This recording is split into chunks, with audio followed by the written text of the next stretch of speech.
आइए अब आगे बढ़ते हुए अब खबर आपको बिहार की राजनीति से जुड़ी हुई बताते हैं, जहां मुख्यमंत्री नीतीश कुमार के राज्यसभा जाने के बाद राज्य में नई सरकार के गठन की कवायद तेज हो चुकी है। बिहार की सियासत में अगले कुछ दिनों का क्या पूरा प्लान है, दिखाते हैं आपको पहले इस रिपोर्ट में।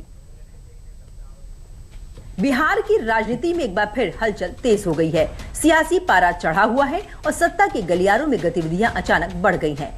मुख्यमंत्री नीतीश कुमार के राज्यसभा जाने के बाद अब राज्य में नई सरकार के गठन की कवायद भी तेज हो चुकी है। पिछले कुछ दिनों से लगातार बैठकों का दौर जारी है। पर्दे के पीछे रणनीतियां तैयार की जा रही हैं और सत्ता समीकरणों को साधने की कोशिशें भी तेज हो गई हैं। हर दल अपने अपने स्तर पर संभावनाएं टटोल रहा है। इसी बीच भारतीय जनता पार्टी भी इस बार बदले हुए अंदाज में नजर आ रही है। पार्टी युवा चेहरों को आगे लाने की रणनीति पर काम कर रही है ताकि अनुभव और नई ऊर्जा के तालमेल से सरकार को एक नई दिशा दी जा सके। सूत्रों की माने तो इस बार बनने वाली सरकार में कई नए चेहरों को मौका मिल सकता है, जो न सिर्फ सियासी संतुलन साधेंगे बल्कि एक नए दौर की शुरुआत का संकेत भी देंगे। कुल मिलाकर बिहार की राजनीति इस वक्त एक बड़े बदलाव के मुहाने पर खड़ी हुई दिखाई दे रही है, जहां हर कदम बेहद अहम और हर फैसला दूरगामी असर डालने वाला हो सकता है। सीएम नीतीश कुमार अपनी सरकार की कैबिनेट की आखिरी बैठक कर सकते हैं। नीतीश कुमार मुख्यमंत्री पद से अपना इस्तीफा सौंप सकते हैं। नीतीश के इस्तीफा देने के अगले दिन यानी 15 अप्रैल को गांधी मैदान में भाजपा के सीएम के नेतृत्व में एनडीए की नई सरकार का गठन होगा। विधायिका में महिलाओं को आरक्षण देने के लिए 16 अप्रैल से संसद का 3 दिन का विशेष सत्र शुरू हो रहा है, जिसमें नीतीश हिस्सा लेंगे। 10 अप्रैल 2026 को नीतीश कुमार ने राज्यसभा सदस्य के रूप में शपथ ली थी, जिसके बाद इन तमाम कयासों और सियासी हलचलों के बीच सबसे बड़ा सवाल अब भी जस का तस बना हुआ है कि आखिर बिहार की कमान किसके हाथों में सौंपी जाएगी। सियासी गलियारों में बैठकों और रणनीतियों का दौर लगातार जारी है और हर दिन नए समीकरण बनते बिगड़ते नजर आ रहे हैं। फैसला जो भी हो, लेकिन इतना तय है कि आने वाले कुछ दिन बिहार की राजनीति की दिशा और दशा तय करने में बेहद अहम साबित होंगे।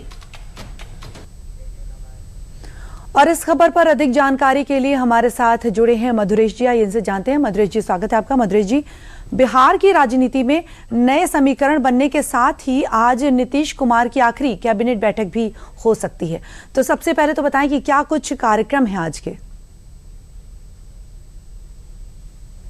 आज बाबा साहेब अम्बेडकर की जयंती भी है, तो सीएम नीतीश कुमार 10:45 के आसपास बाबा साहेब अम्बेडकर की प्रतिमा पर माल्यार्पण करने के लिए जाएंगे। इसके बाद बताया जा रहा है कि 11 बजे से नीतीश सरकार की आखिरी कैबिनेट की बैठक होगी, जिसको लेकर के जो ब्रीफिंग है वो 11:30 बजे रखी गई है। इसके बाद बताया जा रहा है कि 12 बजे के आसपास नीतीश कुमार मिलने के लिए जा सकते हैं लोक भवन राज्यपाल से, और राज्यपाल को जाकर के अपना इस्तीफा सौंप सकते हैं।